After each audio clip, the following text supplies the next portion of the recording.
दर्शकवृन्द नमस्कार। दृश्य टिभीको कार्यक्रम प्रज्ञानमा यहाँहरूलाई हार्दिक स्वागत छ। आजको एपिसोडमा geotechnical engineer doctor Hemnath घिमिरेसँग कुराकानी गर्न गइरहेका छौँ।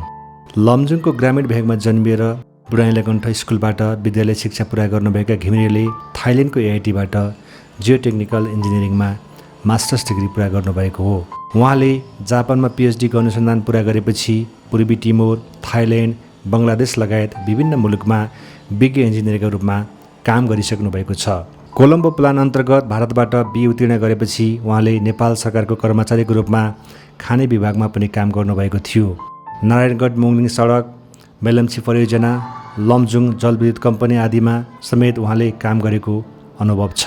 बङ्गलादेश सरकारले हालै उद्घाटन गरेको राष्ट्रिय गौरवको 6 किलोमिटर लामो पद्मा पुल निर्माणमा उहाँले अन्तर्राष्ट्रिय विज्ञको रूपमा काम गरिरहनु भएको छ। साहित्य लेखन र अध्यात्ममा पनि उहाँको विशेष रुचि छ।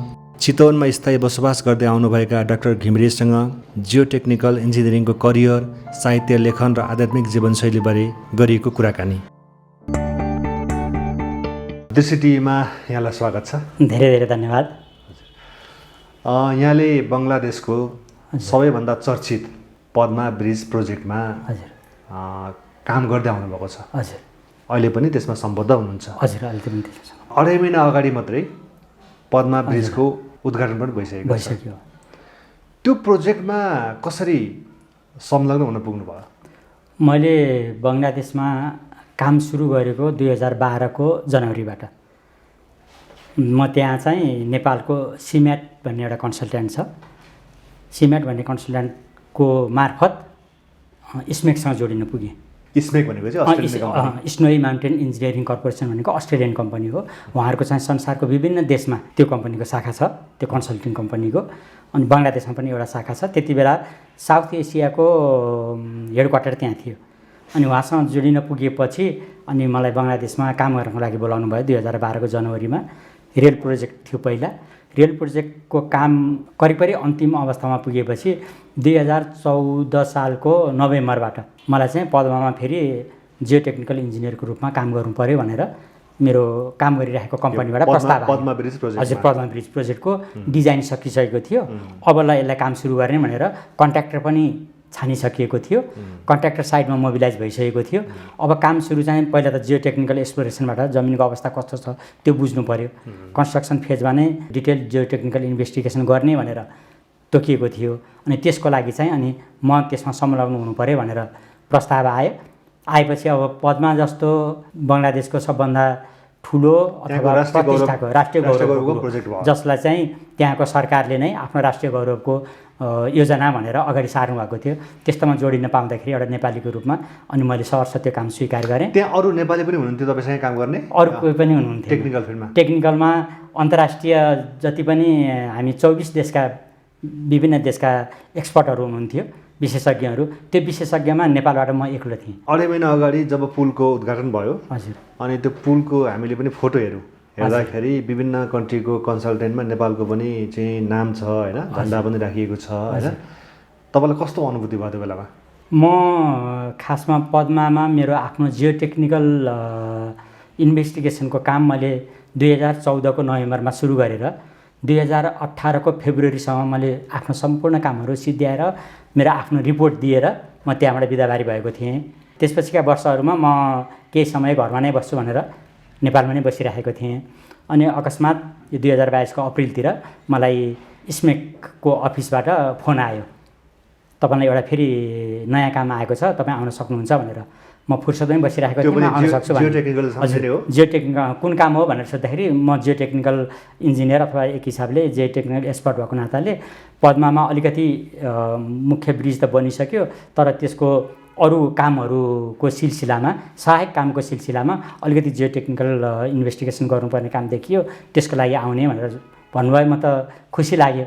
अब पद्मा ब्रिजको उद्घाटन हुने भनेर मैले सुनिरहेको थिएँ खबर। अनि उद्घाटनको बेलामा त्यही नै फेरि जियो टेक्निकल कामको सिलसिलामा जान पाउँदा त एकदम खुसी भएँ। म मे को 19 तारिक त्यहाँ पुगेँ। अनि मेरो आफ्नो जियो टेक्निकल इन्भेस्टिगेसनको काम मैले सुरु गरेँ। मुख्य पुलको यातायातको लागि चाहिँ सम्पूर्ण व्यवस्था भइसकेको थियो। रेलको चाहिँ बन्दैछ, तर सडक यातायातको लागि चाहिँ सम्पूर्ण तयारी थियो। अनि त्यहाँको सम्माननीय प्रधानमन्त्रीले जुनको 25 तारिक त्यो पुलको उद्घाटन गर्नुभयो। अनि त्यो उद्घाटन गर्दाखेरि पद्मा प्रोजेक्टको बङ्गलादेश ब्रिज अथोरिटी जसको अन्तर्गत काम भएको हो, उहाँहरूले पद्मा ब्रिजको बारेमा सम्पूर्ण टेक्निकल र अरू इन्फर्मेसन राखेर किताबहरू पब्लिस गर्नुभयो। र त्यो किताब मैले सर हेर्दै जाँदाखेरि ब्रिज बन्दाखेरिको विभिन्न ओल्ड रेकर्डहरू 4वटा, संसारमा नै पहिलोपल्ट सुरु भएका कामहरू 3वटा र बङ्गलादेशको लागि रेकर्ड 7वटा, त्यो किसिमको किताबहरू उहाँले पब्लिस गर्दाखेरि त्यो पद्मा ब्रिजमा कन्सल्ट्यान्टको रूपमा सम्मिलित हुनुभएको कुन कुन देश हो भनेर देशको नाम र त्यो देशको झन्डा पनि राखिएको थियो त्यो किताबमा। त्यो किताब मैले 2 प्रति मागेर नै लिएर आएको छु, अहिले यहाँ ल्याउनु मैले भएन। त्यो किताबमा मैले पुल उद्घाटन हुनुभन्दा प्रधानमन्त्रीले त्यो उद्घाटनको भाषण दिनुभन्दा अगाडि केही अगाडि पुगेका थियौँ, त्यो बेलामा हेर्दै जाँदाखेरि त्यो देखेँ। त्यो किताबमा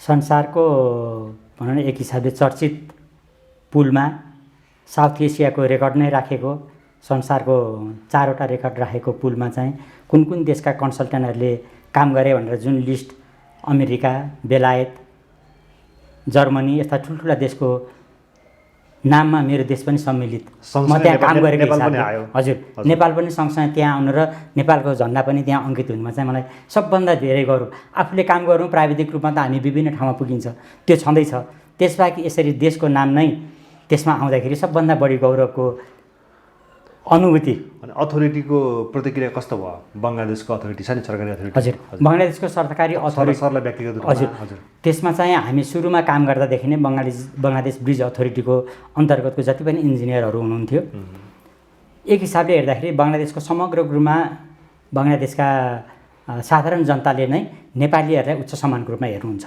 किनभने उहाँहरूलाई के कुरा यकिन रहेछ भने बङ्गलादेश स्वतन्त्र हुनुमा नेपालकोबाट पनि धेरै पाटोबाट सहयोग भएको छ। त्यो हिसाबले नेपाली भनेपछि उहाँहरूले उच्च सम्मानको रूपमा हेर्नुहुन्छ। हामीले अरू साउथ एसियाका अरू देशमा भन्दा मैले अलिकति फरक पाएँ कि बङ्गलादेशमा एकदम राम्रो सम्मानको रूपमा हेर्नुहुन्छ र सुरुदेखि नै नेपाली व्यक्ति हुन्। हाम्रो बङ्गलादेशमा पढ्ने नेपाली इन्जिनियरहरूको पनि पर्फर्मेन्स एकदम राम्रो छ र अन्तर्राष्ट्रिय एउटा कन्सल्ट्यान्टको रूपमा हामीले एसियाकै छिमेकी देशको एउटा साथी पाइयो भन्ने हिसाबमा सुरुदेखि नै उहाँहरूको प्रतिक्रिया एकदम राम्रो थियो। उद्घाटनको बेलामा चाहिँ प्रधानमन्त्री शेख हसिना आवाज पनि आउनु भएको थियो, उहाँले नै उद्घाटन गर्नुभयो होइन? प्रधानमन्त्रीले उद्घाटन गर्नुभयो भनेको चाहिँ राष्ट्रपतिले गर्नुभयो होइन, प्रधानमन्त्रीले, राष्ट्रपति आउनुभएको थिएन, प्रधानमन्त्री आउनुभयो। त्यसपछि सम्बन्धित मन्त्रालय भनेको त्यहाँको यातायात मन्त्रालयको मन्त्री महोदय आउनुभयो, अनि त्यसपछि सचिव आउनुभयो, अनि बङ्गलादेश ब्रिज अथोरिटीको डाइरेक्टर र हाम्रो प्रोजेक्ट डाइरेक्टर उहाँहरू हुन्थ्यो। त्यसबाहेक प्रधानमन्त्रीसँग चाहिँ फोटो पनि देखाएको हजुर। त्यसपछि प्रधानमन्त्रीले चाहिँ उद्घाटन गरिसकेपछि त्यो पद्मा ब्रिज कन्स्ट्रक्सनको समयमा को इन्भल्भ हुनुहुन्छ, कन्ट्र्याक्टरको तर्फबाट, कन्सल्ट्यान्टको तर्फबाट अथवा त्यसलाई काम गराउने बङ्गलादेश ब्रिज अथोरिटीको तर्फबाट त्यहाँको भनौँ न उच्च पदमा बस्ने सबैसँग आफू अगाडि बसेर उहाँलाई हामीलाई पछाडि राखेर उहाँले फोटो खिच्नुभयो। त्यो क्रममा चाहिँ हामी अन्तर्राष्ट्रिय जति पनि कन्सल्ट्यान्ट थियौँ पद्मा ब्रिजमा काम गर्ने, उहाँहरूले पनि हामीहरूले पनि प्रधानमन्त्रीको पछाडि उभिएर फोटो खिच्ने सौभाग्य पायौँ। अब यो चाहिँ बङ्गलादेशको एउटा राष्ट्रिय गौरवको प्रोजेक्ट भयो होइन सर? यसको विशेषता नि एकदम सिम्पल बुझ्ने तरिकाले यो पुल कस्तो छ, डबल डेकर भनेर आएको छ नि त, जस्तो अब तलबाट चाहिँ ट्रेन चल्ने, त्यस पछाडि माथिबाट चाहिँ हाइवे होइन? यसको अलिकति संक्षिप्तमा भन्नुहोस् न। बङ्गलादेशमा यातायातको साधनहरूमध्ये जसरी हाम्रोमा चाहिँ हवाई यातायात र सडक यातायात मात्रै छ, जल यातायातको हामीसँग न्यून सम्भाव्यता छ, धेरै छैन। किन नदीको बहावले गर्दा र जुन ठाउँमा हाम्रो तराईमा नदी अलि समथर छ त्यहाँ पनि हामीले जति विकास गर्नुपर्ने आवश्यकता त्यति नदेखेर हो कि किन हो हामीले गर्न सकेनौँ। तर बङ्गलादेशमा जल यातायातको एकदम प्रमुख भूमिका छ।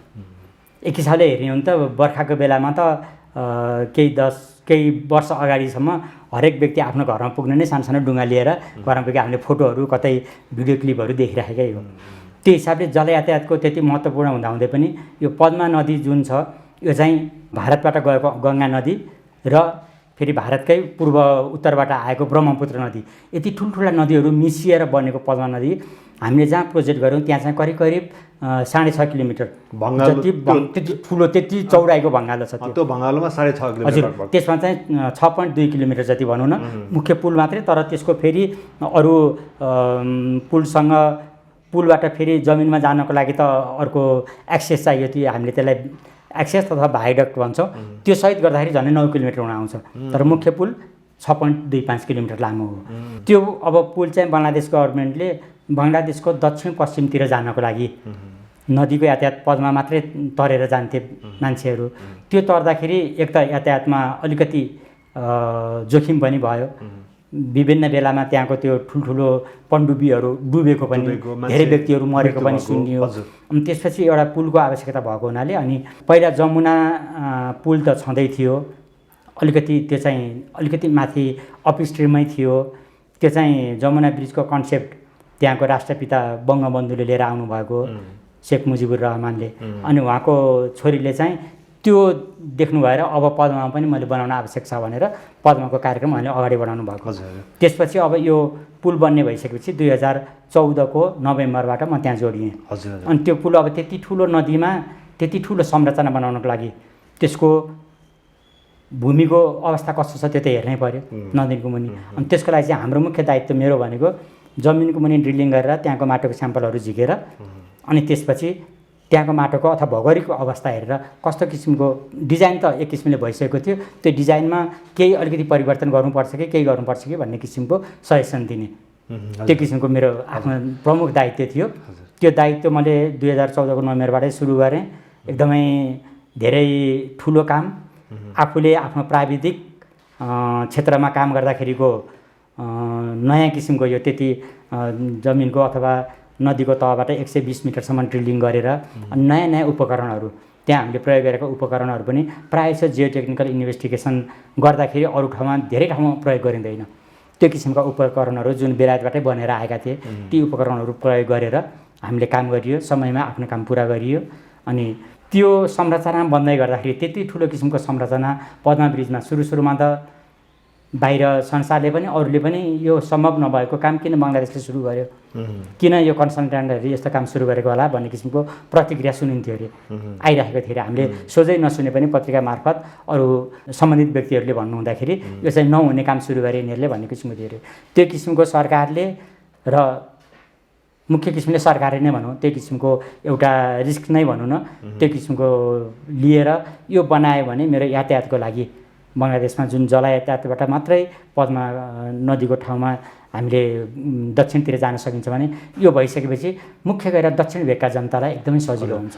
हजुर, त्यो हिसाबले सुरु भयो। जस्तो बङ्गलादेशले करिब 8 वर्षको अवधिमा हजुर त्यत्रो राष्ट्रिय गौरवको होइन सरले भन्नुभयो कि एउटा चाहिँ रेकर्ड कायम राख्ने खालको पुल निर्माण गर्यो। अब सर एउटा इन्जिनियर हुनुहुन्छ, जियो टेक्निकल इन्जिनियर।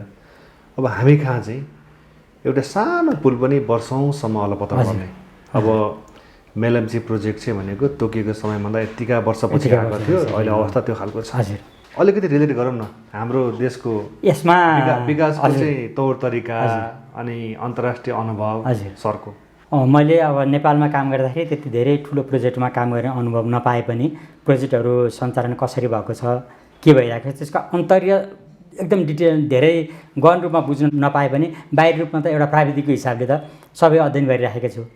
यो रूपमा हेर्दाखेरि हामीसँग प्राविधिक ज्ञान नभएको पनि होइन र हामीलाई आउने आर्थिक सहायता पनि अन्तर्राष्ट्रिय सहयोग निकायहरूबाट एडिबी वर्ल्ड ब्याङ्कहरूबाट आइरहेका छन्। र यसमा चाहिँ मैले बाहिर काम गर्दाखेरि विदेशमा काम गर्दा देखेको मेरो खास अनुभूति चाहिँ के रह्यो भने जुनसुकै पनि काम गर्दा सरकारी संयन्त्रबाट जुन सरकारी सम्बन्ध निकाय हो, जस्तै सडकको काम गर्नु छ भने हाम्रो सडक विभाग हुन्छ, त्यसभन्दा माथि हाम्रो यातायात मन्त्रालय छ हो, सम्बन्ध निकायबाट र त्यसभन्दा माथिल्लो अवस्थामा गएर राजनीतिक निकायबाट जबसम्म नैतिकवान भएर देशको विकास हो, यो विकास गऱ्यो भने मेरो देशको लागि र मेरो सन्ततिको लागि राम्रो हुन्छ, हामीले गर्नै पर्छ भनेर जबसम्म भित्री मनबाट सत्यतालाई टेकेर त्यो किसिमको सहयोग प्रदान गरिँदैन तबसम्म हामी प्राविधिकहरूले जति नै टाउको फुटाए पनि प्रोजेक्टलाई सही समयमा र सही रूपले अगाडि बढाउन सकिँदैन, गुणस्तरीय बन्न सक्दैन। प्राविधिकहरू हुनुहुन्छ, एकदमै राम्रो प्राविधिकहरू हुनुहुन्छ, हामीले प्राविधिकलाई दोष दिने ठाउँ धेरै देख्दिनँ म, किनभने अन्तर्राष्ट्रिय प्रोजेक्टमा काम गर्ने नेपाली नै हुनुहुन्छ। यहाँबाट बाहिर गएर ठुल्ठुला प्रोजेक्टमा काम गर्नुभएका अथवा स्थायी रूपमा अरू देशमै बसेर पनि आफ्नो प्राविधिक काममा धेरै उच्च तहमा पुग्नुभएका नेपालीहरू प्रशस्त हुनुहुन्छ। हो, एउटा दुईवटा अपवाद भनिन्छ नि, अपवाद जहाँ पनि देखिएला, त्यसलाई म नकार्न सक्दिनँ। प्राविधिकहरू आफै पनि अलिकति लोभ लालचमा फसेर अथवा अनावश्यक राजनैतिक दबावमा फसेर आफ्नो पनि लाभ हेरेर प्रोजेक्टलाई हानि हुने किसिमले निर्णय अथवा केही काम गर्नुभएको नहोला भन्न सकिन्न। तर त्यो एकाध मात्रै हो। त्यहाँभित्रको एकजनाले मात्रै अथवा दुईजनाले मात्रै सही रूपमा आवाज उठाउन सक्ने हो भने त्यसलाई आवश्यकै पर्यो भने पनि बाहिर मिडियामा ल्याएर ल है यो प्रोजेक्टमा यस्तो भइरहेको छ, यो हुनुपर्ने यस्तो भएको छ भनेर सही रूपमा भन्न सकिने र मिडियातिरबाट पनि सही रूपले त्यसको विश्लेषण गर्नु हुनु पऱ्यो। फेरि मिडियाबाट पनि कुनै पक्षमा लागेर कतै लागेर एउटै प्रोजेक्टको बारेमा एउटै कुराको बारेमा 10 थरीको कुरा 10 तिरबाट आउनु भएन। सही के हो सत्य के हो त्यो आउने हो र सबैले मेरो देशको काम हो, मेरो माटोको काम हो र देशको माटो एकमुठी हातमा लिएर त्यो माटो टिका लगाएर यदि म नेपाली हुँ भनेर यदि सोच्ने हो भने हाम्रो देशमा हामीले गर्न नसक्ने र बन्न नसक्ने कुनै पनि काम छैन। नेपालमा चाहिँ गुणस्तरीय प्रोजेक्ट चाहिँ किन एउटा गुणस्तरीय रूपमा सम्पन्न हुँदैन? ठुला प्रोजेक्ट हुन्छ नि, बाटो हाइवे बनाएको छ होइन, तपाईँको अब त्यसको पेटी 6 महिना भत्किने होइन, अनि बाटो पनि तपाईँको एकदमै समयभन्दा अगाडि नै बनिसकेको छ नि, पुलै भत्किसकेको हुन्छ होइन। यो तालमेल सरले अघि केही कुरा त भनिसक्नु भएको छ होइन, यसमा पनि सरको अनुभव अलिकति कुरा त मैले निकाल्छेँ। अर्को एउटा कुरा यसमा के लाग्छ भने प्राविधिक रूपले त्यसको डिजाइन गर्दा कुनै पनि त्रुटिगत डिजाइन हुँदैन। डिजाइन त्रुटिगत भने त्यही बेलामा हेरेर एक्सपर्टहरूले यो भएन यो यस्तो गर्नुपर्छ भने डिजाइन ठिक हुन्छ, त्यसको स्पेसिफिकेसन पनि सबै ठिक हुन्छ। एउटा अलिकति लागेको के भने ठेकदारहरूले जब ठेक्कामा लिनुहुन्छ, मटेरियलको कुरा आयो, ठेकदारले ठेक्कामा लिँदाखेरि धेरै कम पर्सेन्टेजमा मार्जिन भनौँ न 15% कम, 20% कम, अब कतिसम्म एकदम कममा जानुहुन्छ। बिड गर्दाखेरि आफूले नपाउने हो कि भनेर धेरै कममा। त्यसमा पनि हामीले के लाग्छ भने यस्तो राष्ट्रिय स्तरको र एकदम क्रिटिकल प्रोजेक्टहरूमा यति पर्सेन्टभन्दा तल गएकोलाई नलिने भनेर एउटा मापदण्ड हुनुपर्ने हो, छ कि छैन त्यो मलाई थाहा भएन। त्योमा गएपछि उहाँहरूले अनि आफूले फाइदा त उठाउनु पऱ्यो। त्यो फाइदा उठाउनको लागि अब कताबाट सकिन्छ त भन्ने त्यो एउटा पक्ष होला। त्यसमा चाहिँ प्राविधिकले जुन म्याटेरियल आउँछ त्यसमा प्रयोग हुने म्याटेरियलको सबैको स्पेसिफिकेसन स्पष्ट रूपमा दिएको हुन्छ। ल्याब टेस्ट गर्नु पर्नेदेखि लिएर सबै चिज त्यसलाई प्राविधिकहरूले राम्रोसँग कन्ट्रोल गर्न सक्नु पर्यो। त्यो कन्ट्रोल गर्ने बेलामा कन्ट्रोल हुन्छ त, त्यो कन्ट्रोल गर्न सक्ने क्षमताका प्राविधिक हुनुहुन्छ, कतिसम्म कन्ट्रोल गर्नुहुन्छ गर्नुहुन्न हो त्यही चिज नै मैले हजुरलाई भन्न लागेको। ल्याब टेस्ट गरेको भए त 5-6 महिनामा चाहिँ मटेरियल अनुसार नभत्किनु पर्ने हो। ल्याब टेस्ट गर्ने, ल्याबमा टेस्ट गर्दाखेरि नि रिजल्ट मात्रै होइन कि साँच्चै नै ल्याबमा टेस्ट गर्दा सही तरिकाले टेस्ट गर्नु पऱ्यो। रिजल्ट कागजमा मात्रै देखाएर भएन, प्रोसिडियर सबै मिल्नु पऱ्यो, सही रिजल्ट कागजमा देखाउनु पऱ्यो र सही काम गर्छु भन्ने प्राविधिकलाई अनावश्यक रूपमा कतैबाट पनि दबाब आउनु भएन।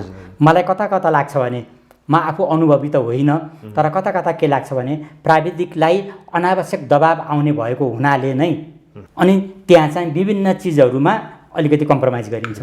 बङ्गलादेश र नेपालको अवस्था लगभग 20-25 वर्ष अगाडि उस्तै हजुर। अब अहिले चाहिँ बङ्गलादेशले इकोनोमी पनि विस्तार गर्दै गएको छ, जिडिपी पनि बढाउँदै गएको छ होइन सर। त्यहाँको इन्फ्रास्ट्रक्चर पूर्वाधार भनौँ न, सडक लगायतका विभिन्न कुरा हेर्दाखेरि मैले पनि त्यहाँ यसो भिजिट गर्दाखेरि नेपालको भन्दा राम्रो देखिन्छ। सर त लामो समय त्यहाँ बसिसक्नु भनेपछि त्यहाँ बनाएको संरचना हुन्छ नि, ठेक्कापट्टा लिएर बनाएको संरचना नेपालको तुलनामा कस्तो हुन्छ? अलिकति यसको गुणस्तरको हिसाबले, अनुगमनको हिसाबले? म अहिलेसम्म त्यहाँ आफू जति पनि प्रोजेक्टहरूमा म आफू संलग्न भएर काम गरेँ। सुरुमा रेल प्रोजेक्टमा, त्यसपछि अहिलेको पद्मा ब्रिजमा जुन भर्खरै सकियो त्यसमा काम गर्दाखेरि हामी अन्तर्राष्ट्रिय स्तरको विज्ञहरूले साइडमा गएर जुन किसिमको डिजाइन भएको छ, जे किसिमको स्पेसिफिकेसन छ त्यो अनुसार काम भएको हो कि होइन भनेर हाम्रो हेर्ने दायित्व हुन्छ। त्यो अनुसारको रिपोर्ट दिने, त्यो अनुसारको कन्ट्रोल गर्ने। त्यसमा चाहिँ स्थानीय रूपमा अथवा स्थानीय इन्जिनियरहरूले सर हामीलाई यस्तो दबाब आयो यस्तो दबाब आयो, हाम्रो हातबाट अथवा हाम्रो तहबाट चाहिँ कन्ट्रोल गर्न नसक्ने कुरा कुनै देखियो भने उहाँहरूले हामीलाई रिपोर्ट गर्नुहुन्छ।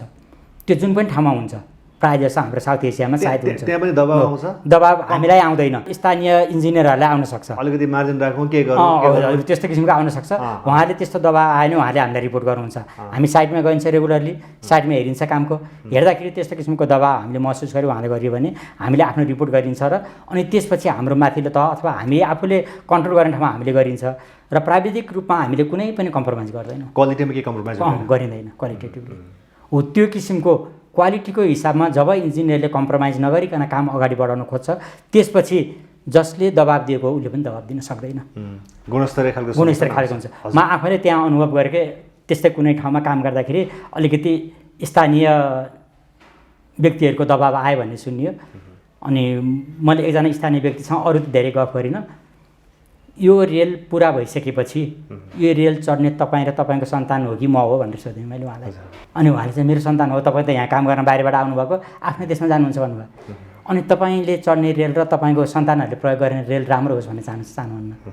तपाईँ खाना खाँदाखेरि ढुङ्गा मिसिएको खाना खान मन पराउनुहुन्छ कि ढुङ्गा नमिसिएको? ढुङ्गा नमिसिएको। त्यो ढुङ्गा मिसिएको कसले खान्छ हो। अनि तपाईँले चढ्ने साधनमा तपाईँको देशको तपाईँले आफूले कर तिरेको पैसाबाट बनेको योजना राम्रो होस् भन्ने चाहनुहुन्छ हुन्न भनेर सोधेँ मैले।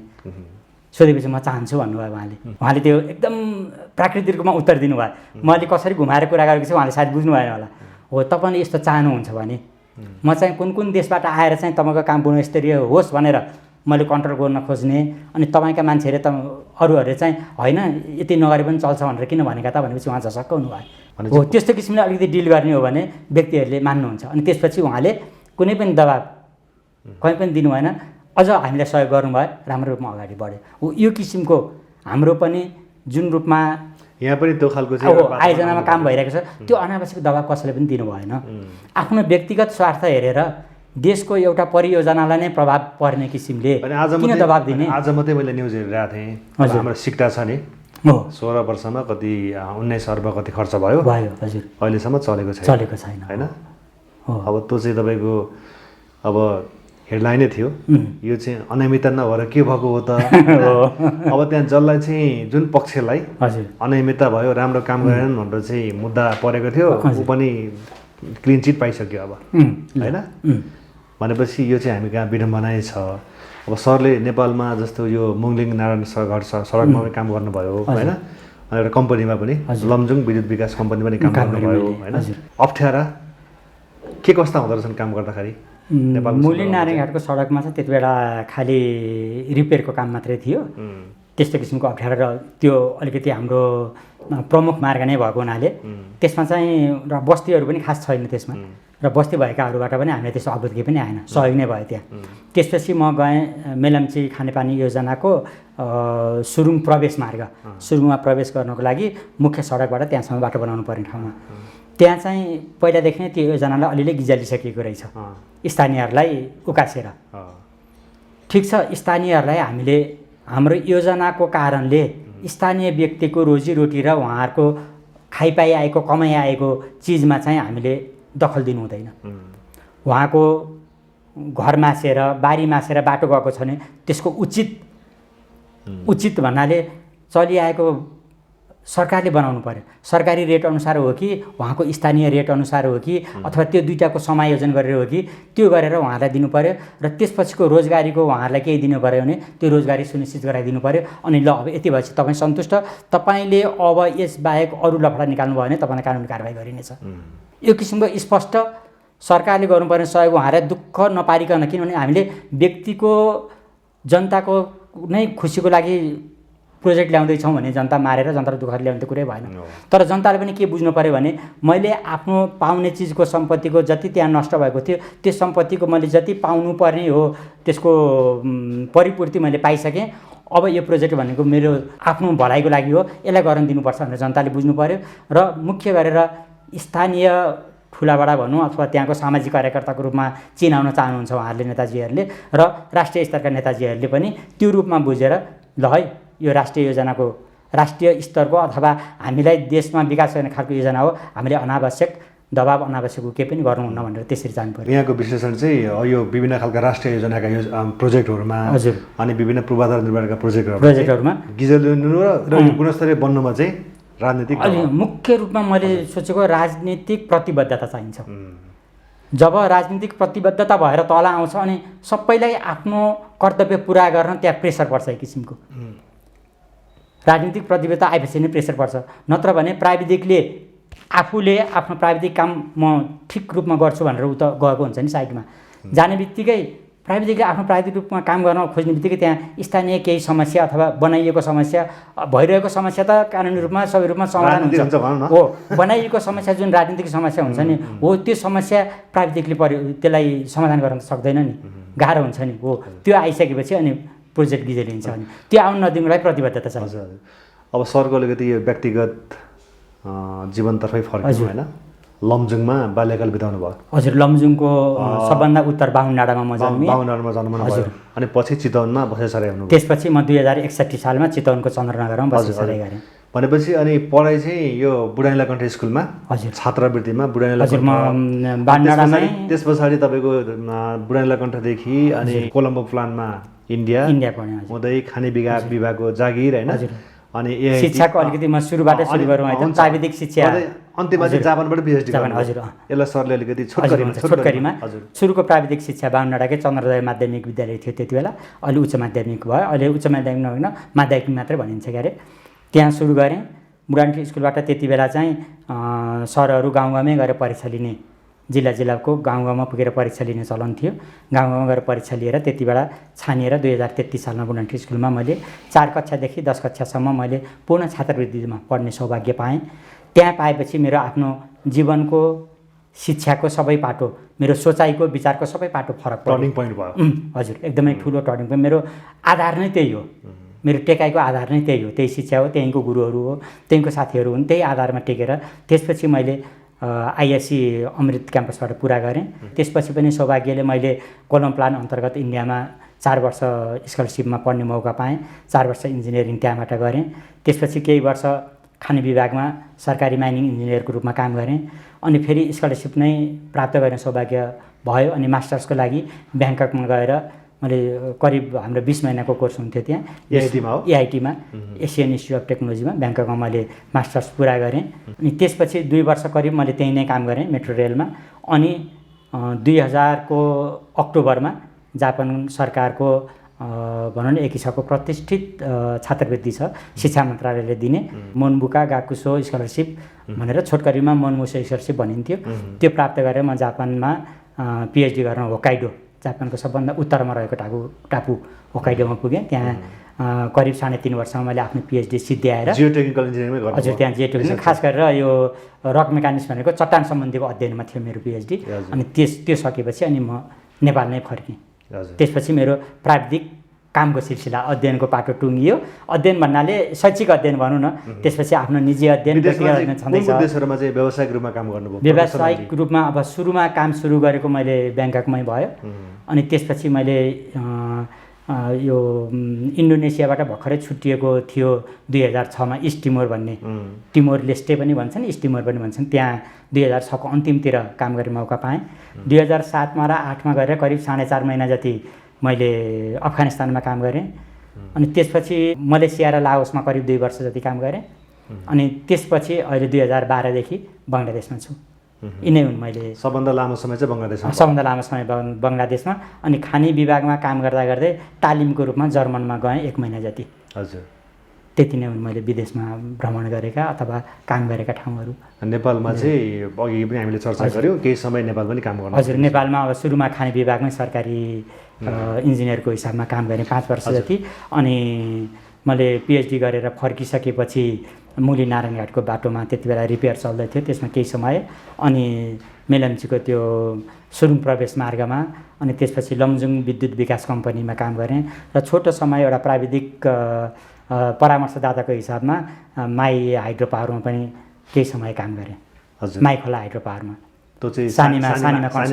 सानो हाइड्रो पावर अन्तर्गत हजुर यहाँले चाहिँ अब अलिकति यो मैले यसो तपाईँको बारेमा यसो हेर्दाखेरि हजुर साहित्यमा पनि रुचि देखिन्छ हजुर गीत लेख्ने कविता लेख्ने होइन अनि यहाँको गीतहरू केही रेकर्ड पनि भएको छ हजुर रेकर्ड पनि भएको छ यो साहित्यिक यात्रा पनि थोरै जोडौँ हजुर साहित्यमा चाहिँ म गाँसिन पुगेको एक हिसाबले भन्दाखेरि मेरो बाल्यकालदेखि नै मेरो बुबाको स्वर एकदम सुरिलो मिठो स्वर आउँथ्यो उहाँको स्वर एकदम मिठो थियो र गाउँमा हाम्रो त्यति बेला अहिले त करिब हराएको जस्तो भयो बालुन भन्ने चलन थियो रामायणलाई नाटकीय रूपमा हजुर बालुनमा चाहिँ उहाँले चाहिँ बही पढ्ने व्यक्ति भनेर भनिन्थ्यो उहाँले सुरिलो स्वरमा त्यो बही पढेपछि अनि अरू गराहरूले त्यही दोहोऱ्याउँदै फेरि आफ्नो नृत्यकला देखाउने।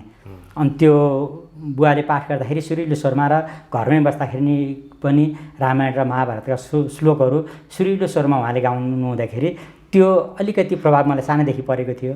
अनि जब बुढालिङ्ग स्कुलमा आएँ त्यहाँको वातावरण त्यहाँको सबै हिसाबले गर्दाखेरि अनि सरहरूको हौसलाले गर्दाखेरि थोरै कविता लेख्न सुरु गरेँ। बुढालिङ्ग स्कुल पढ्दादेखि नै सुरु हजुर बुढालिङ्ग स्कुल पढ्दादेखि नै त्यहाँ वार्षिक रूपमा भन्ज्याङ भन्ने पत्रिका निस्किन्थ्यो। त्योभन्दा अगाडि रश्मि भन्ने पत्रिका विद्यार्थीहरू आफैले मिलेर निकाल्नु भएको थियो। त्यसमा भन्ज्याङमा अलिअलि कविता कथा प्रकाशित भयो। त्यसपछि उत्साहित भएँ अनि अलिअलि त्यो पाटोलाई थोरै थोरै बढाउँदै लगेँ। कहिलेकाहीँ आफ्नो अध्ययनको सिलसिलामा कामको सिलसिलामा धेरै व्यस्त हुनुपर्दा थोरै छुट्यो प्राविधिक बाटो। अनि त्यसपछि जब जापान पुगेँ पिएचडी गरेर त्यहाँ अलिकति प्राविधिक आफ्नो पढाइ कामको सँगसँगै साहित्यिक साथीहरूसँग चिनजान र घुलमिल भयो। अनि त्यहाँबाट अलिकति धेरै फैलियो मेरो अलिकति लेखाइ बढ्यो। अनि त्यही हुँदा नै मैले पहिलो किताब छातीभित्र देश दुख्दा मेरो पद्य कविता सङ्ग्रह त्यही नै प्रकाशित गरेँ। अनि त्यसपछि अनि बढ्दै गएको क्रमलाई मैले रोकिनँ। अनि विभिन्न ठाउँमा जहाँ पुगे पनि काम गर्दै जाँदा त्यसपछिको अर्को चाहिँ बङ्गलादेशमा चाहिँ राम्रो माहौल बन्यो। त्यहाँ त्यति बेलाको हाम्रो राजदूतावासमा राजदूत हुनुहुन्थ्यो एक्सेलेन्सी हरिकुमार श्रेष्ठ। त्यसपछि सैनिक सहचर्य हुनुहुन्थ्यो सुदर्शन शमशेर राणा। अनि त्यसपछि assistant deputy chief of mission हुनुहुन्थ्यो सुशील लम्साल। अनि अर्को हाम्रो सेक्रेटरी हुनुहुन्थ्यो निर्मल भट्टराई। उहाँहरू सबैजना साहित्यमा एकदम रुचि राख्ने। सुदर्शन शमशेर राणा त आफै गीत लेख्ने आफै कम्पोज गर्ने आफै गाउने। अनि त्यहाँ उहाँहरूसँग सम्पर्क भइसकेपछि हरिकुमार सरसँग त मेरो मलेसिया हुँदा नै चिन्जान भइसकेको थियो। झनै माहौल बढ्यो। अनि हरेक कार्यक्रममा एक्सेलेन्सीले चाहिँ मलाई ल तपाईँले एउटा कविता भन्नुपर्छ है भनेर पहिलेदेखि भन्नुहुन्थ्यो। अनि मेरो त्यो किताब सुदर्शन सरलाई दिएपछि सबभन्दा पहिला मेरो कविता भनेर राखेको चिजलाई उहाँले गीतमा गाइदिनु भयो। त्यो किताबबाट 6-7वटा गीत बनाइदिनु भयो। मलाई एकदमै खुसी लाग्यो। उहाँले नै मेरो शब्दहरूलाई त्यति सुरिलो रूपमा गाइदिनु भएपछि ओहो गीत पनि त मिठो बन्दो रहेछ भनेर त्यसपछि अलिकति गीत लेखनतिर पनि गएँ म। अनि यसरी यही सिलसिलामा अहिलेसम्म पद्य कविताको किताबहरू 2टा बाल कविताको 2टा प्रकाशित भइसके। अनि त्यसपछि गद्य कविताको एउटा अहिले तयार छ। अब यसको लोकार्पण कार्यक्रम गर्ने बाँकी छ। गीत सङ्ग्रहको किताब एउटा तयार भएर बसेको छ लोकार्पण गर्ने बाँकी छ। अरू यसपछि चाहिँ अब हाइकु कथाहरू पनि बाँकी नै छन्। गीतको सिलसिलामा हजुर गीतको सिलसिलामा त्यही बङ्गलादेशमा काम गर्दा गर्दै मनिष पाण्डेजी भन्ने साथी हुनुहुन्थ्यो। उहाँ मार्फत न्यू बज्राचार्यसँग मेरो चिन्जान भयो। उहाँ वरिष्ठ हाम्रो सङ्गीतकार हुनु चर्चित भइसक्नु भएको थियो। अनि उहाँलाई मैले गीतहरू मेरो देखाएपछि उहाँले मन पराउनु भयो। अनि त्यसपछि तिम्रो म 6वटा गीतहरूमा म्युजिक गर्छु भन्नुभयो। त्यही अनुसारको सिलसिला अगाडि बढ्दा अहिलेसम्म 3-4वटा गीत गाइसकियो। 2टाको भिजुअल बनिसक्यो। एउटा त आनी छोइङले नै गाउनु भएको छ। अर्को एउटाको भिजुअल बन्दैछ। अरू 2टा गीत अब बनेर आउँछ। त्यसलाई पनि अब भिजुअल बनाउनेमा म विचार गर्दैछु। अनि तपाईँको बिचमा चाहिँ अलिकति यो आध्यात्मिक खालको रुझान पनि हजुर देखिन्छ हैन? अलिकति अब यो प्राविधिक पाटो भयो। यो आध्यात्मिक क्षेत्रमा आकर्षण चाहिँ किन पर्यो? एउटा प्राविधिक हैन? हजुर अब प्राविधिकलाई त आफ्नो काममा हैन अब दाम पनि अरूभन्दा मान्छेभन्दा पर्ने नै हुन्छ हैन? अब के चाहिँ अलिकति बुढी लाग्दै गएपछि सबै मान्छे चाहिँ अब आखिर रहेछन् श्रीकृष्ण एक भन्ने बोलाएको छ नि, त्यही नै हो कि के कसो हो यो? म चाहिँ अब आफ्नो जीविकोपार्जनको लागि मेरो प्राविधिक पाटो भयो। मेरो सोखको विषय साहित्य भयो। र त्यसपछि मैले थाहा पाएँ कि मेरो मनले चाहेको विषय अध्यात्म रहेछ। जीवन बुझ्नको लागि मैले त्यो यसमा चाहिँ मेरो आफ्नै इन्डियामा समय पढ्दाका कलकत्ताका साथी मार्फत नै यसमा म अलिकति आकर्षित भएँ। हुन त हाम्रो पारिवारिक पृष्ठभूमिले गर्दाखेरि बुवाको आचरण व्यवहार सबैले गर्दाखेरि थोरै अध्यात्म नैतिकतामा बाँच्नुपर्छ, नैतिक वाग हुनुपर्छ। अरूले आएर आफ्नो बालीको बारी नै चोरे तापनि बुवाले के भन्नुहुन्थ्यो भने त्यो अन्न खानको लागि उनलाई लेखेको रहेछ तिमी किन टाकु देखाउँछौ भन्नुहुन्थ्यो। त्यतिसम्म उहाँको व्यवहार थियो मेरो बुवाको। एउटा आदर्शवान हुनुहुन्थ्यो। भकारीकै धान कसैले चोर्यो भने त्यो अन्न खान उनको नाम लेखेको रहेछ। ठिकै छ त तिम्रो अन्नले गर्दा कसैको पेट भरियो भने किन तिमी चित्त देखाउँछौ भनेर त्यस्तो किसिमको भन्नुहुन्थ्यो। उहाँबाट नै त्यो छाप भित्र बीज त बुवा आमाका नै हो। हामीलाई सबैमा बीज कति वंश अगाडिदेखि आएको छ त्यो बीज त थियो। अनि त्यसपछि मलाई बिस्तारै अलिअलि आफ्नो कामको सिलसिलामा प्राविधिक कामको सबै कामको सिलसिलामा त्यो चिज सायद दबिएर बसेको थियो होला। 2018 को फेब्रुअरीसम्म मैले पद्मा प्रोजेक्टमा काम गरेपछि मलाई 81 मनमा आयो म केही समय अब नेपाल फर्किनुपर्छ भन्ने मनमा आएर नेपाल आइसकेपछि अनि मेरो साथीसँग त्यस्तैको हिसाबमा र अलिकति अध्ययन पनि त्यस्तै किसिमको किताबहरूमा अध्ययन मैले बढाएँ। त्यो चाहिँ स्पिरिचुअल जोड्नेको टाइम हजुर, थोरै स्पिरिचुअल जोर्नी जस्तो एक किसिमको मैले 10 दिने शिविरमा पनि तालिम लिएँ उहाँ साथीकोमै। विपස්සनामा जानुभयो कि साथी? विपස්සना मेरो साथी इन्डियामा, उहाँ चाहिँ तपाईँको मेन्टर जस्तो हुनुभयो, एक हिसाबले मेन्टर जस्तो हुनुभयो। उहाँबाट नै मैले, उहाँ पनि आफू इन्जिनियरिङ ब्याकग्राउन्डको भएको हुनाले उहाँले हरेक किसिमको आध्यात्मिक व्याख्यालाई विज्ञानसँग जोडेर उहाँले पनि खोज्दै त्यसको क्रक्स निकाल्नु। हजुर, उहाँ आफूले पनि खोज्दै विभिन्न किसिमको खोजिसकेपछि जुन चिजलाई वैज्ञानिक हिसाबले हामीले अरूलाई बुझाउन सकिन्छ, जुन चिज वैज्ञानिक आधार छ त्यो चिजलाई र आफूले अनुभूति गरेको चिजलाई मात्रै उहाँले व्याख्या गर्नुहुन्छ। ए फलानु किताबमा यसो लेखेको छ, फलानु यसो भनेको छ, तिमीले गर्नै पर्छ भनेर त्यो होइन। जस्तो सरको अब यो आध्यात्मिक यात्रामा तपाईँले अनुभूत गरेको, हजुर, तपाईँले प्राप्त गरेको चिज चाहिँ के हो? मलाई चाहिँ सबभन्दा ठुलो कुरा चाहिँ के लाग्यो भने जब अहिले भर्खर हजुरले भन्नुभयो उमेर बढ्दै गएपछि आखिर श्रीकृष्ण रहेछ एक भनेर जान्नुपर्ने हो कि। मलाई चाहिँ के लाग्छ भने अध्यात्मको अहिले एक हिसाबले भन्दाखेरि प्रथम खुड्किलो पनि मैले टेकेको छु कि छैन, खुड्किलो टेक्नको लागि इच्छुक छु मात्रै जस्तो लाग्यो मलाई। त्योतिर जानको लागि म इच्छुक मात्रै हो, त्योतिर म प्रथम खुड्किलो पनि मैले सकिनँ। त्यो स्तरमा पुगेँ कि पुगिनँ आफूलाई थाहा छैन। तर त्यतातिर मात्रै जाँदाखेरि पनि मैले के अनुभूति गरेँ भने यो चिज भनेको हाम्रो साधारण जनताको अथवा साधारण हाम्रो व्यक्तिको बुझाइअनुसार बुढेसकालमा गर्ने भनेर भनेको त्यो होइन रहेछ। हामीले स्कुल तहदेखि नै युवाहरूलाई, बच्चाहरूलाई यो किसिमको अलिकति तालिम दिएर ल्यायो भने सच्चा मानव, हामीले जुन देश निर्माणको लागि संस्कार दिन सक्छौँ, संस्कार दिने र देश निर्माणको लागि एउटा देशभक्त अथवा राष्ट्रभक्त, मातृभक्त, पितृभक्त के भनिन्छ नि, त्यो त खोक्रोमा भक्त भनिन्छ। साँच्चैको भक्त को हुन्छ त? जसले आफूलाई बुझेको छ, आफ्नो मनलाई बुझेको छ, मेरो कर्तव्य के हो भनेर बुझेको छ, ऊ मात्र भक्त हुनसक्छ। र जसले आफूलाई बढी माया गर्छ, बढी माया भनेको स्वार्थको रूपमा होइन कि अरूलाई हानि नगरिकन जसले आफूलाई बढी माया गर्छ त्यसले बल्ल अरूलाई बढी माया गर्न सक्छ। हो त्यो किसिमको व्यक्ति उत्पादन गर्न, नैतिकवान बनाउन हामीले स्कुलदेखि नै, प्राविधिक शिक्षादेखि नै र घरदेखि नै हामीले युवाहरूलाई अझ यतिसम्म गर्नुपर्दो रहेछ कि उनीहरू विवाह गर्दैछन् र बाबा आमा बन्ने सोच राख्दैछन् भने त्यो राख्नुभन्दा 2 वर्ष अगाडिदेखि उनीहरूलाई तयारी गर्नुपर्दो रहेछ। कस्तो प्रकारको बच्चा जन्माउने र त्यो बच्चालाई कस्तो शिक्षा, घरमै कसो सुरुमा त दिन त घरमै हो, हामीले प्यारेन्टिङ भन्छौँ होइन, हो त्यो प्यारेन्टिङ संस्कार हो। त्यो उमेरदेखि संस्कार दिँदै आइयो भने धरती चाहिँ स्वर्णिम हुन्छ। मैले आएर बुझेको हाम्रो साधारण बुझाइमा ए बुढेसकाल लागेपछि हो, ए मन्दिर जाने त रिटायर भएपछि हो ठिक छ, रिटायर भएपछि हाम्रो साधारण बुझाइ के भने अरू काम हुँदैन, प्राविधिक काम हुँदैन, समयलाई कसरी व्यतीत गर्ने त भन्दाखेरि मन्दिर धाउने, कतै धाउने, सत्सङ्गमा जाने भन्ने किसिमको। तर धेरै जसो सत्सङ्गमा जाने ओरे पनि के छ, एउटा श्रोता मात्र भएन होइन, म धेरै जस्तो दर्शक मात्रै कि।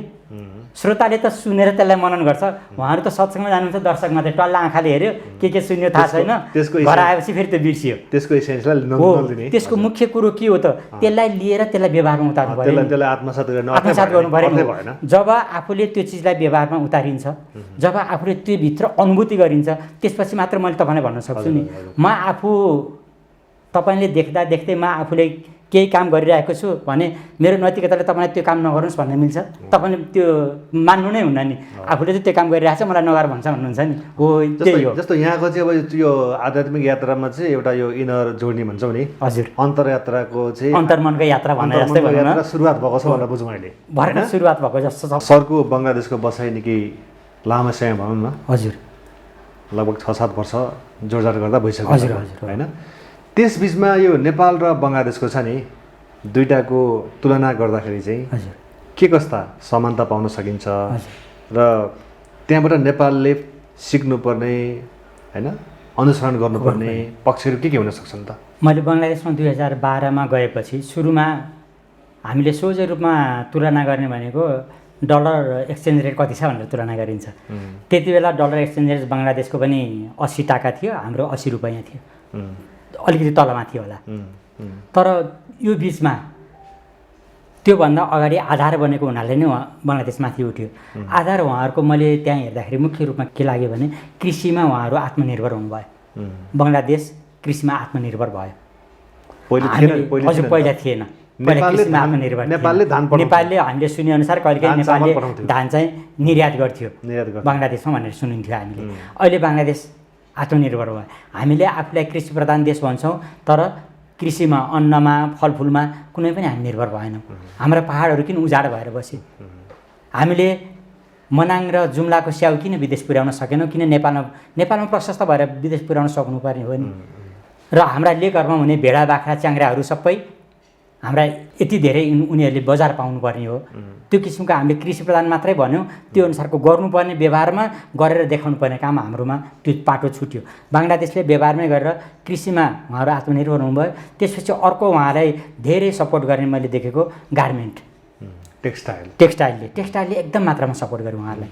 हाम्रो पनि एकताका हामीले सुनिन्थ्यो, हाम्रो कार्पेट चाहिँ प्रसिद्ध छ भनेर सुनिन्थ्यो, हाम्रो पस्मिना प्रसिद्ध छ भनेर सुनिन्थ्यो। त्यो त्यत्तिकै हराएर गयो हो। हाम्रामा के चिज छन् त त्यसरी हामीले व्यवसायीकरण गर्न सक्ने र हामीले निर्यात गरेर हामीले आफ्नो देशलाई आत्मनिर्भर बनाउन सक्ने अथवा हामीले रेमिटेन्स अथवा पैसा भित्राउन सक्ने? त्यो चिजमा हाम्रो ध्यान नगएको होला, सायद नगएर नै हो यति भएको। हामीले अहिलेसम्म हामी हुर्केर आएपछि सोझै भन्दाखेरि देखेका थियौँ कुनै उद्योगहरू, अहिले तिनीहरू बन्द भए। नयाँ उद्योग र हामीलाई आत्मनिर्भर बनाउने उद्योग कुनै पनि रहेन। किनभने नेपाल भन्दा बङ्गलादेश पछि बनेको, धेरै पछि बनेकोमा उहाँहरूले त्यो किसिमको आफ्नो देशमा के छ त सम्भाव्यता, हाम्रो सम्भाव्यता, त्यो अध्ययन गरेर त्यो अनुसार अगाडि बढ्नुभयो। अनि त्यसपछि मुख्य गरेर अनि आधारभूत आवश्यकताबाट माथि उठिसक्न लागेपछि अनि उहाँले बाटोघाटो अरू जे चिज हुन्छ नि, यी विकासका आधुनिक विकासका क्रमहरूलाई बिस्तारै अगाडि बढेर लिएर जानुभयो। 2012 र अहिलेको बिचमा धेरै अन्तर भइसक्यो। उहाँको यातायातमा त्यस्तै विकास भएको छ, ठुल्ठुला प्रोजेक्टहरू आएका छन्।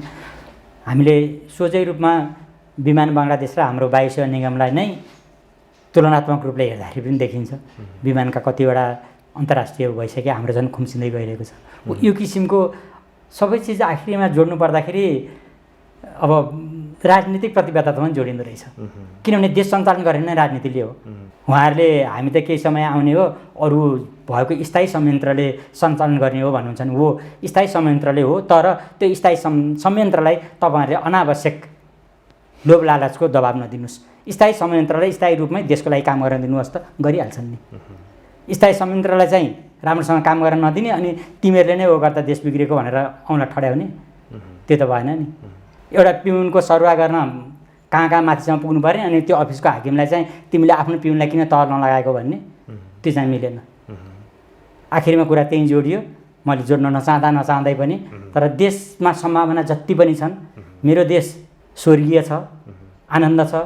र अहिले हजुरले भन्नुभयो जस्तै ओहो बङ्गलादेशमा अन्तर्राष्ट्रिय इन्जिनियरको रूपमा काम गर्नुभयो, आर्थिक हिसाबमा पनि सबै हिसाबमा तपाईँले राम्रो पाउनुभयो होला भनेर भन्नुहुन्छ नि। त्यो प्राप्तिभित्रको जुन हामीले आइसबर्ग भनिन्छ नि, म हिमशिला भन्छु, हिमशिलाको टुप्पो मात्रै हजुरहरूले हेरिराख्नु भएको छ। त्यसको तलको ठुलो भाग, हजारौँ गुणा ठुलो भाग तपाईँहरूले हेर्नु भएको छैन। म अहिले के भन्छु भने हामीले विदेशमा गएर प्राविधिक रूपमा अथवा जुनसुकै रूपमा पनि काम गर्दाखेरि हो, आर्थिक रूपले हामीले अलिकति राम्रो फाइदा पाइन्छ, त्यहाँ गएर हाम्रो सिप बेच्यो। तर सोच्नुहोस् त, म बङ्गलादेशको पद्मा ब्रिजमा काम गर्दाखेरि भित्र कति मलाई दुख्थ्यो होला कि मेरो देशमा मैले मेरो किन प्राविधिक दक्षता र क्षमता प्रयोग गर्न पाइनँ, मेरो देशमा किन यस्तो ठुलो परियोजना बनेन, यहाँको प्रोजेक्टमा किन काम गर्न पाइएन। आफ्नो घर परिवार, आफ्नो देश, आफ्नो माटो छाड्दाखेरिको पीडा त्यो कसले बुझ्छ? त्यो पीडा मेरो कविताहरूमा पनि छन्। ती सबै पीडाहरूलाई भित्र बोकेर हामीले विदेशमा काम गर्नुपर्छ। बाहिर हेर्दाखेरि त ओहो अन्तर्राष्ट्रिय कन्सल्टेन्टको रूपमा काम गरिरहेको छ, मौज मस्ती छ भनेर सबैले भन्नुहुन्छ, भित्री पीडा कसैले नै बुझ्नुहुन्न। मेरो देशमा मैले किन पाइनँ त पद्मा बनाउन, त्यो कुरा सोच्ने कसले? किन आउँदैनन् मेरो देशमा ठुल्ठुला परियोजनाहरू? किन हाम्रा प्राविधिकहरूले आफ्नो शुद्ध प्राविधिक दक्षता मेरै देशमा राम्रोसँग कतैको अनावश्यक दबाब नपरिकन किन बनाउन सक्दैनन्? बनाउन चाहँदा किन उहाँहरूलाई अनावश्यक दबाब दिइन्छ? हो, यो कुरो सोच्नु पऱ्यो। मेरो भित्रको त्यही हो पीडा। भित्र पीडा छ धेरै। हामीलाई परिवारसँग सबैसँग बिछोडिएर काम गर्दाखेरिको त्यो पीडा त कसैले पनि बुझ्दैन नि। यो कुरा बुझेर हामी प्राविधिकहरू सहित अरू पनि जति पनि हुनुहुन्छ नि, जुन देशमा गएर जुन तहको काम गरे पनि नेपालीहरूले बगाएको पसिना मेरो देशमै बग्यो भने त त्यो पसिनाले त गण्डकी भन्थ्यो एउटा। अनि कसले बुझ्ने त्यो पीडा? अनि बाहिर मिडियामा र अनि जनताको माझमा कराएर म नभइकन हामी नभइकन यो देशै बन्दैन, देश डुब्छ भनेर कराएर मात्रै त हुँदैन त। देश कति डुब्ने हो, डुबिसक्यो। अब बनाउने भनेको युवाले हो, माथि उकास्ने भनेको अब युवाले हो। जो देशको को लागि म गर्छु भनेर मुठी उचालेर आएको छ उसले गर्ने हो। अब आगामी दिनमा हजुर यहाँको योजनाहरू होइन के कस्तो छ? अब मेरो आफ्नो प्राविधिक काम छ, हजुर लेखन छ हजुर होइन, अब आदतमा पनि सुरु भएको छ, सामाजिक के अरे पारिवारिक सबै छ। आफ्नो जिम्मेवारी भनौँ अथवा त्यो सबै चिज हुँदाहुँदै पनि हामीले आफ्नो समयलाई उचित रूपमा व्यवस्थापन गर्न सकियो भने र आफूले आफूलाई बुझ्ने र मेरो आफ्नो दक्षता कति हो भन्ने थाहा पाउने अवस्थामा पुगियो भने हामीले अहिले जति काम गरिरहेका छौँ त्योभन्दा कयौँ गुणा बढी काम गर्न सकिँदो रहेछ। म फिल्डमा गएर कुनै चिजको प्राविधिक काम गरिरहँदा पनि मलाई कता कताबाट साहित्यका केही चिजका झन्कार आउँछ। आउने बित्तिकै त्यो 2-4 शब्द म मेरो प्राविधिक काममा दखल नपुग्ने गरी 2-4 ती हामीले किवर्ड भनेर भनिन्छ नि अङ्ग्रेजीमा भन्दा, नेपालीमा के भन्ने अब त्यसलाई एकदम मुख्य शब्द अथवा कसरी त्यसलाई ठ्याक्क उल्टा गर्दा कुञ्जी शब्द पनि भन्नुहुन्छ होइन, हो ती शब्दहरूलाई टिपिराख्ने, टिप्ने मात्रै, तिनीहरूलाई हराउन नदिने। त्यति बेला टिपेन भने हराएर जान्छ। हो टिपेपछि आफ्नो फुर्सदमा त्यसलाई त्यही किसिमको व्याख्या गरेर कविता हो बनाउने हो कि कथा बनाउने हो कि गीत बनाउने हो त्यो अनुसार गराउन सकिन्छ। त्यो आफ्नो समयको व्यवस्थापन हुनु पऱ्यो। मेरो आफ्नो अब निजी उसमा मेरो आफ्नो प्राविधिक काम म केही वर्ष आफू गर्छु भन्ने नै छ। प्राविधिक आफ्नो दक्षतालाई मर्न दिनु पनि भएन। प्राविधिक दक्षता अहिले केही समयमा बङ्गलादेशमा 2025 को मध्यसम्म म त्यहीँ आबद्धित छु, त्यहाँ गर्ने पऱ्यो। त्यसको बिचमा यहाँ नेपालमा पनि विभिन्न साथीहरूसँग कुरा भएको छ, म आफूले के सहयोग गर्न सक्छु त्यो सहयोग गर्छु।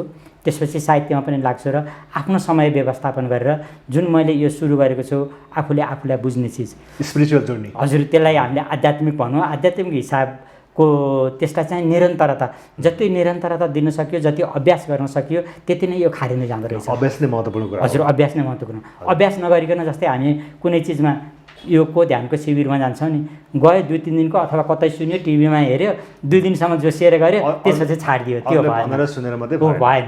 आफूले अब त्यो किसिमको कुनै शिविरमै गएर पहिला तालिम नै लिनु पऱ्यो। तालिम लिइसकेपछि त्यसलाई निरन्तरता दिनु पऱ्यो।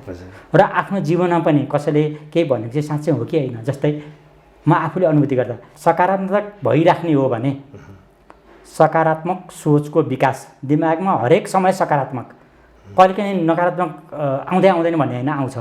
त्यो स्तरमा हामी पुगेका छैनौँ, शून्यताको स्तरमा पुग्ने हो भने नकारात्मक नै नआउने पनि हुनसक्छ। तर अहिलेको अवस्थामा नकारात्मक नआला भन्ने छैन, आउने बित्तिकै त्यसलाई सकारात्मक चाहिँ काटिहाल्ने। 100वटा नकारात्मकलाई एउटा सकारात्मकले काट्न सक्ने ऊर्जा हुन्छ त्यसमा, सकारात्मकले काटिदिइहाल्ने। काटेपछि आफ्नो मनलाई र दिमागलाई सधैँ सकारात्मकतिर लगाउन खोजियो भने अनि दिमाग स्वच्छ हुन्छ। समयको व्यवस्थापन, आफ्नो व्यवस्थापन गर्नलाई धेरै सजिलो हुँदो रहेछ। मैले अनुभूति गरेको त्यो हो। म धेरै ऊर्जावान हुनसक्छु योभन्दा पनि बढी, र मैले अझै बढी गर्नुपर्छ, गर्न सक्छु। र मैले आफूले जानेको अनुभूति गरेको चिजहरू चाहिँ विशेष गरेर युवाहरूलाई, स्कुल तहदेखिको विद्यार्थीहरूलाई उहाँहरूलाई बाँड्ने मेरो ठुलो इच्छा छ। त्यो बाँड्न चाहन्छु म। युवाहरूले कसरी आफ्नो अहिले चलिरहेको छ इमोसनल इन्टेलिजेन्स भनिन्छ नि, आफ्ना संवेदनाहरूको कसरी व्यवस्थापन गर्ने, सकारात्मक र नकारात्मक दुइटै।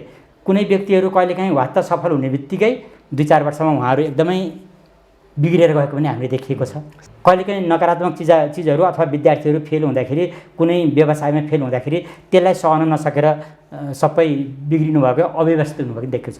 हो त्यो चिज सकारात्मक हिसाबले आफू सफल हुँदा र असफल हुँदाखेरिको अनुभूतिहरूलाई अथवा त्यो अवस्थालाई कसरी व्यवस्थापन गर्ने त, त्यो व्यवस्थापन गरेर कसरी उठ्दै माथि उक्लिन जाने, समभावले कसरी हेर्ने र कसरी अगाडि बढ्ने हो। यो चिजको आफूले मैले पनि अझै धेरै सिक्नै बाँकी छ। सिकेर सबैसँग म यो बाँड्न चाहन्छु। र युवाहरूलाई म के भन्न चाहन्छु भने आफू स्वावलम्बी हुनुहोस्। जबसम्म तपाईँ स्वावलम्बी हुनुहुन्न तपाईँले अरूले प्रयोग गर्छ लोभ लालचमा फसाएर। स्वावलम्बी हुनुहोस्। आफ्नो अन्तर्मनले कुन कुरा सत्य देखेको छ र तपाईँको परिवारलाई, तपाईँको समाजलाई र यो देशलाई कुन चिजले फाइदा हुन्छ हो त्यो चिज हेरेर काम गर्नुहोस्। तपाईँको आफ्नो स्वार्थ र 2-4 जना व्यक्तिको स्वार्थमा तपाईँ चाहिँ नहराउनुहोस्। तपाईँ धेरै ऊर्जावान हुनुहुन्छ। तपाईँले आफूलाई, परिवारलाई र यो देशलाई धेरै दिन सक्नुहुन्छ युवाहरूले। हो त्यो सकारात्मकतिर तपाईँहरू अगाडि बढ्नुहोस्, स्वावलम्बी हुनुहोस्, सकारात्मक हुनुहोस् र त्यही किसिमको सकारात्मक ऊर्जा अरूलाई बाँडेर आफ्नो जीवन उज्जवल बनाउनुहोस् र देशको भविष्य पनि उज्जवल बनाउनुहोस्। हस् सर, यही नै छ। कुराकानीको लागि समय दिनुभएकोमा धन्यवाद। धेरै धेरै धन्यवाद।